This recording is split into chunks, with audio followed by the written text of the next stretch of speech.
Sa pagpanaw ni Mang Dolphy, samut-saring memorabilia ang nilikha sa ngalan ng kanyang alaala. Mula t-shirts hanggang tribute pins, lahat po ng ito ay nagpapaalala na minsang dumaan sa ating buhay ang hari ng komedya. Balitang hatid ni Vicky Morales. Smile at the person next to you. Mga katagang hiling ng pamilya Quezon bilang paggunita sa namayapan nilang ama at kinikilalang hari ng komedya. Ginawa na ngang memorabilia ng ilang taga-suporta at proud ngayong isinusuot ng ilang fans bilang pagpupugay sa kanilang idolo. Para rin makabili na ako ng souvenir.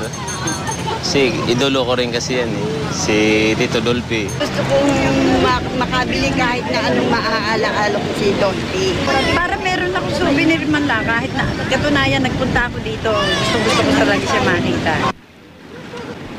Sabi ng mga nagtitinda, sino ba naman daw kasi ang hindi gustong magkaroon ng kapirasong paalala na dumaan sa buhay natin ang tinaguriang Comedy King. Para kahit sino makikita na yung tribute na rin para kay Dolphy. Anytime kahit nasa bahay or umaalis ka, nakasuot ka pa rin, makikita yung pagmamahal ng bawat Pilipino sa kanya. Kaya naman sari-saring memorabilia ang ibinebenta sa labas ng The Heritage Park. May t-shirt, tribute pins, nail cutter, pati payong meron din.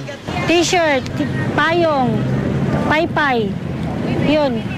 Ang paypay kasi mas mura kaya mas madali.